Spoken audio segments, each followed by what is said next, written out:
Bom dia, boa tarde, boa noite. Hoje é a gravação para o dia 18 de janeiro de 2026. Eu sou o Joelson Vieira. Eu sou a Carmen Matos, sejam todos muito bem-vindos. Sejam todos bem-vindos e a gente está agora fazendo o capítulo 2 do Evangelho, que é o meu reino não é desse mundo, né?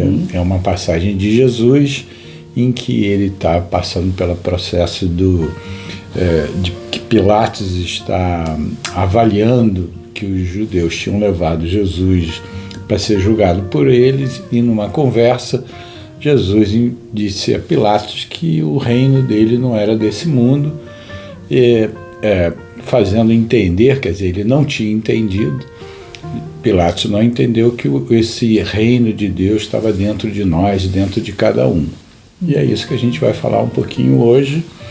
E sejam muito bem-vindos. E no começo a gente quer esclarecer que a nossa gravação para no minuto 20 para o Instagram. Então entendam que se você estiver vendo no Instagram, nós vamos desaparecer aos 20 minutos. E a gente vai tentar também colocar no TikTok, que dura apenas 10 minutos. Então se você também tiver e a gente conseguir trazer o Mestre em Outras Palavras no TikTok, ele também vai terminar aos 10 minutos. Somente no YouTube a gente vai estar integralmente, todos os três, com o nome O Mestre em Outras Palavras, porque a gente quer esse ano voltar a fazer o nosso Evangelho ao vivo no Instagram. Mas a gente já sabe fazer no TikTok? Nós não sabemos, mas vamos descobrir. Como é que você está anunciando uma coisa que nem sabe se vai dar certo? Eu tenho fé que vai dar certo. E se não der certo, é porque a minha fé tem que melhorar. Mas vamos lá. Então, a Carmen vai começar com a oração que ela sempre faz, maravilhosa. E aí a gente vai dar seguimento ao nossa reflexão. Então, vamos lá, vamos trazer um copo d'água, como é de costume, para que essa água se torne uma medicina, a medicina sagrada, sabendo que esse é um momento em que a gente escolhe, né, uma determinada hora para fazer essa conexão com a divindade, e essa divindade vem nos visitar no nosso lar, fazendo uma linda limpeza, uma harmonização e nos guiando, né? Então vamos fechar os olhos, sentar numa posição bem confortável. Respira fundo. Traz toda a sua consciência para esse respirar. Toda a sua consciência pelo fato de que acessamos esse ar, esse oxigênio em abundância, que nos mantém vivos, que nos mantém ativos, e trazendo a gratidão por tudo isso, por toda essa sincronicidade, por toda essa amorosidade do nosso Pai Maior. Então, respira mais uma vez profundamente.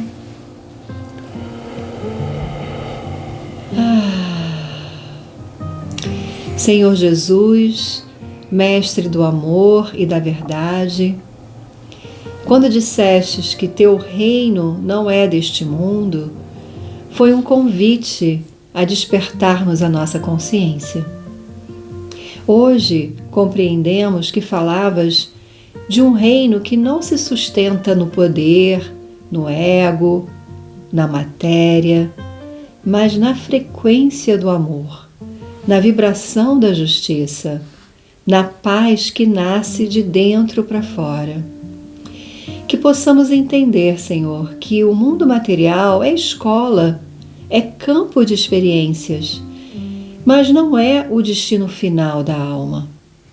Aqui plantamos, aprendemos e escolhemos, sabendo que cada escolha gera consequências, como ensina a lei universal de causa e efeito.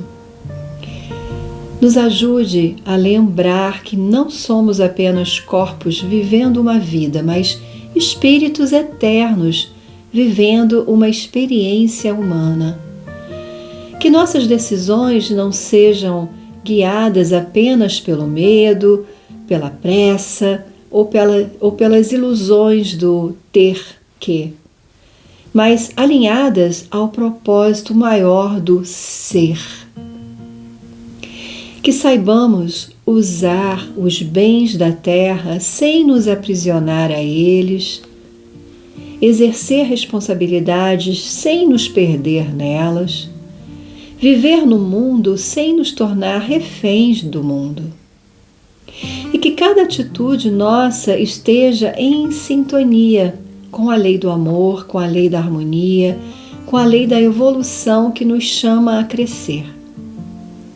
Nos ensina, Mestre, a escolher com consciência, sabendo que tudo o que cultivamos no coração se manifesta em nossa realidade. Que escolhamos pensamentos elevados, sentimentos verdadeiros, ações que construam e curem. E que o Teu reino comece em nós, na forma como tratamos o outro, na maneira como reagimos às provas, na decisão diária de agir com compaixão, mesmo quando o mundo nos convida ao contrário. E que possamos lembrar a cada desafio que somos cidadãos de um reino maior, um reino que se edifica no silêncio da alma, na fé viva, na confiança das leis divinas que nunca falham. E assim é, e assim está feito. Pai nosso que estás no céu, santificado seja o vosso nome, venha a nós o vosso reino, seja feita a vossa vontade, assim na terra como no céu. O pão nosso de cada dia nos dai hoje, perdoai as nossas ofensas, assim como nós perdoamos a quem nos tem ofendido. E não nos deixeis cair em tentação, mas livrai-nos de todo mal. Ave Maria, cheia de graças, o Senhor é convosco. Bendita sois vós entre as mulheres, e bendito é o fruto do vosso ventre, Jesus. Santa Maria, Mãe de Jesus, rogai por nós, filhos da luz, agora e na hora de nosso desenlace, que assim seja. Que assim seja. Linda oração, e essa oração vai estar toda escrita, né, junto ao YouTube, né? As pessoas vão poder ler e com mais calma refletir. Eu sugiro ler com calma essa oração e refletir com cada ponto, que é muitas coisas interessantes, traz muitas coisas. Então esse capítulo 2 fala uma fala de Jesus na presença de Pilatos, né? Que Jesus foi levado, quando ele esteve em Jerusalém. Jerusalém ficava 150 quilômetros de distante do local que normalmente Jesus pregava, né? Era naquele lago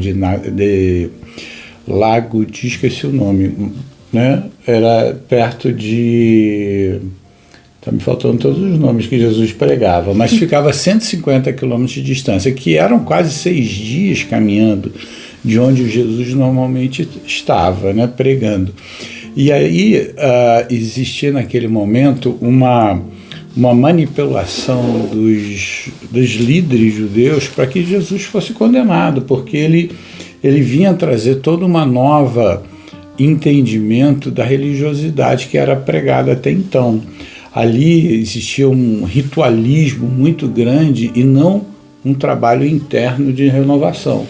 Então ele veio quebrar essas coisas, dizendo que realmente os ensinamentos e os mandamentos que Moisés trouxe, eles eram verdadeiros, eles eram de origem divina, mas existia uma série de leis que estavam, e de deturpações das leis, que ele estava trazendo ali o esclarecimento de que é o amor, é o perdão, é o amar o inimigo, uma série de mudanças que estava havendo e estava deixando muito intranquilo os líderes judeus da época, né? Então o que aconteceu? Houve uma certa manipulação da multidão que estava ali um pouco, aquela multidão que estava ali próxima, ela foi influenciada a até trazer a liberdade, e era um costume judeu na Páscoa sempre libertar um preso durante a Páscoa. Então foi levado essa multidão a quem seria dado a liberdade. Perguntou se seria dado a Jesus, e eles disseram não, dê a Barrabás. Barrabás era um criminoso da época, conhecido, violento, e tinha uma série de transgressões. E aí até se comenta que há um simbolismo nessa preferência daquele grupo ainda ignorante por Barrabás, que significaria muitas vezes a nossa ignorância, que apela para a violência, para muitas coisas.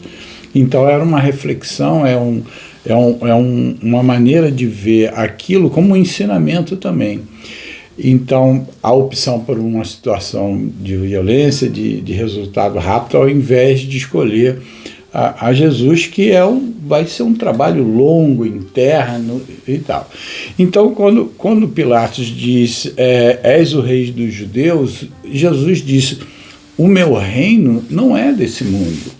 Ali é aquele mundo material em que as coisas são perecíveis, em que existe tanta coisa ainda a ser melhorada, o egoísmo, o ódio. Então, aquilo tudo não era o reino que ele estava trazendo. Ele estava trazendo um reino de justiça, de amor, e que ele só poderia ser conquistado na vida futura, porque aquele momento ainda era um momento de muitas provas, de necessidade de que as ações mudassem para que as pessoas tivessem uma situação diferente no futuro. Ali estava ele dando ensinamentos para que se plantassem ideias e ações que viessem no futuro ser a justiça divina, né? Porque se alguém olhasse naquele momento a situação que eles viviam, era uma pobreza muito grande, era escravidão, era doença, era uma série de coisas. E ele estava trazendo a eles justamente dizendo, olha, isso que vocês estão vivendo aqui é muito temporário. Assim que vocês mudarem as suas atitudes, a justiça divina que vem em função dessas ações que vocês tenham feito e acertado, essa vida futura ela será muito melhor. E é uma vida interior, é uma vida em que você vai fazer uma mudança das suas escolhas, em que você vai se melhorar internamente. Então ele veio trazer muito essa questão de referência a uma vida futura, né? E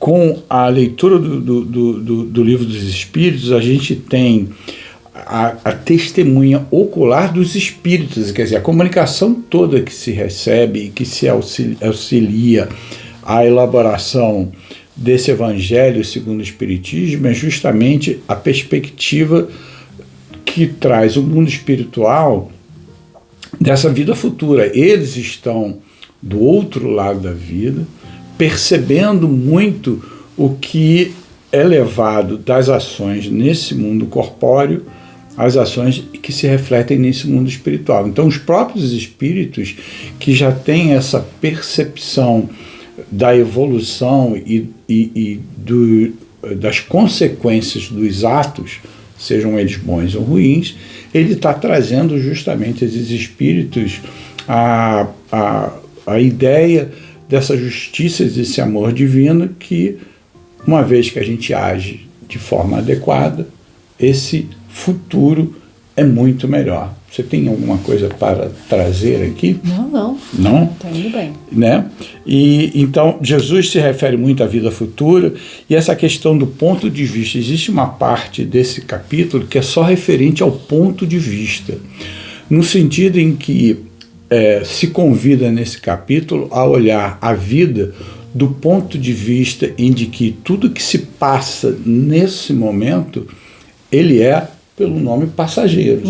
Então até existe uma passagem muito interessante em que Chico Xavier passava por um momento muito difícil e ele pede que Celina, que é um espírito iluminado, muito ligado à Mãe Maria, pede que ele seja, de alguma forma, orientado naquele momento que era de muita dor para ele, era muito difícil para ele. Imagina se Chico Xavier estava passando por uma dificuldade que a coisa devia ser complicada mesmo. Então, ele recebe de volta dizendo a mensagem: isso também passa. Por quê? Porque estava dizendo que toda essa questão da situação material, nesse nível de materialidade que a gente está, isso vai passar. Isso vai passar porque é temporário, ele tem esse sentido da vida corpórea, as coisas passarem porque são justamente ensinamentos. Então, simples como essa explicação, mas nos dá uma ideia de que nenhuma situação que a gente vive, ela é permanente, ela está ali, primeiro, por um período temporário, um período de aprendizado, e a gente tem sempre, em qualquer situação, uma oportunidade para aprender. Se é algo que está no nosso controle e aquela situação não é favorável, se está ao nosso controle, o que nós vamos fazer? Nós vamos fazer tudo para que aquilo melhore. Se não está no nosso controle e tudo que a gente fez não mudou aquela situação, aquilo é um aprendizado que a gente deve ter daquela situação para que aquela situação seja efetivamente algo que nos faça melhor.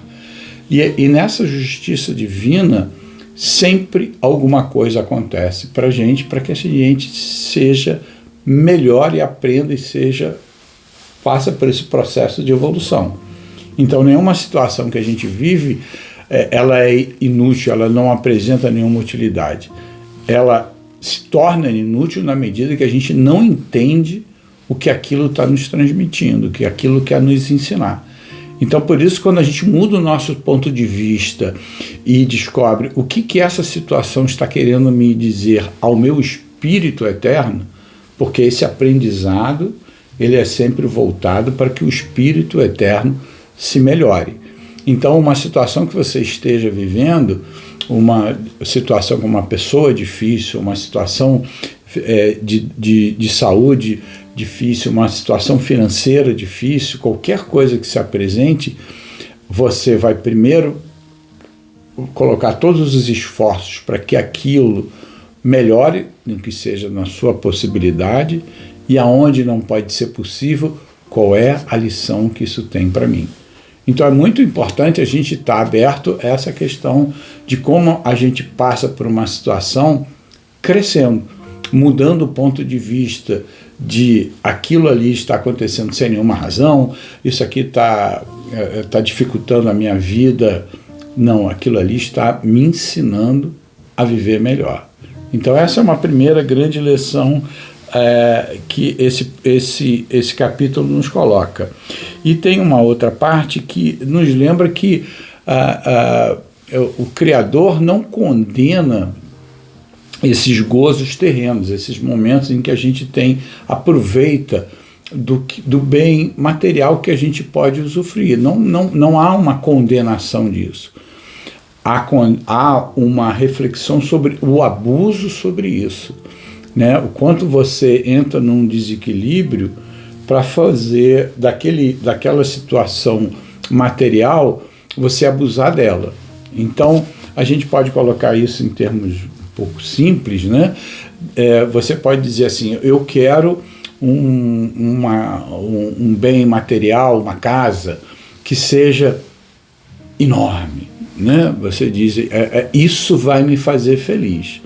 E aí você diz, esse adicional que você está colocando, muito além do que você precisa, ele muito provavelmente vai gerar desequilíbrio em alguma outra parte, né? Porque ao haver o abuso, você deixa de ter ou o tempo com a família, ou o tempo para com você, ou o cuidado necessário com a sua saúde. Então, quando há algum tipo de desequilíbrio nessa parte material e um excesso, é muito provável que vai criar um desequilíbrio em alguma outra parte. Então, é essa reflexão de você olhar no equilíbrio para que você continue com esse processo de evolução, né? E é isso. Porque na verdade quando você traz esse exemplo, né, do desequilíbrio da materialidade, né, do material, é isso, na verdade, é a pergunta que a gente precisa fazer, né? Qual o benefício de eu ter uma casa enorme, por exemplo? Não é? Qual é o benefício? O beneficiário sou somente eu, não é? Tem alguma coisa de positivo que ter uma casa enorme vai trazer para a comunidade, para a sociedade, para outras pessoas? Então, assim, eu não sei se o exemplo da casa enorme cabe, mas talvez seja, né? Assim, quando a gente se dá conta das oportunidades que temos no mundo material, né? Qual é o ponto em que a gente julga isso é demais ou isso ainda não é o suficiente? É quando você se dá conta que se eu tenho mais no material, o que eu posso fazer com isso para que outras pessoas também tenham benefício, né? Não é essa coisa só meu, só para mim. Então, é isso, né? Eu acho que entender que a materialidade, o material, o mundo material, ele está aqui disponível, abundante, para que todos possamos acessar, não é? Mas a consciência do que fazemos com isso é que vem junto, não é? E de novo, o ponto central, no meu entender, nesse capítulo, é o que nós fazemos hoje que vai refletir no futuro. Então, a gente sabe que a gente só vai conseguir ter um futuro em equilíbrio e melhor se hoje nós agirmos da melhor maneira possível. Então, se eu achar que, bom, eu quero ter uma vida em equilíbrio, em paz, mas se eu não começar a agir hoje, nesse momento presente, então eu resolvo que é importante eu perdoar. Mas se eu não resolver começar a perdoar desde agora, e se eu disser, mais tarde eu vou perdoar, por enquanto aquela pessoa ali eu não vou perdoar porque ela não merece o meu perdão. Mas Jesus ensina que o padrão dele de ensino do perdão, de você, quando alguém lhe pedir alguma coisa, você fazer o melhor que você puder, ele pede que a gente faça isso agora. Ele não coloca para dizer, olha, pense em colocar isso em plano, né? Pense algum dia em perdoar, pense algum dia em fazer isso. Não, ele convida a fazer agora. Tanto é que toda vez que ele tinha e curava alguém, ele falava para a pessoa, você vai e não peque mais a partir de agora. Ele não voltava ao passado, você fez isso de errado, você fez aquilo de errado, ou ele dizia, quando você puder, faça. Ele diz, vá e não faça mais esse erro. Então o convite que a gente tem que lembrar que essa vida futura, que é prometida para a gente pelos bons atos que a gente faz, a gente tem que começar nesse momento, perdoando agora, amando agora, tendo fraternidade agora, fazendo o certo agora, né? Nós não vamos dar saltos de evolução, mas o pequeno passo que a gente pode dar, que está na nossa capacidade, é para ser dado agora. É verdade. Ok?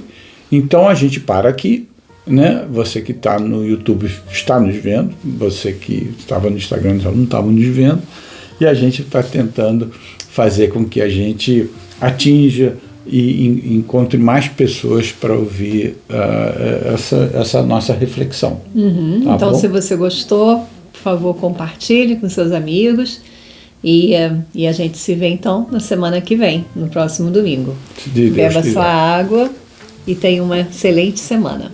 Tá bom? Tchau, Fiquem tchau. com Deus.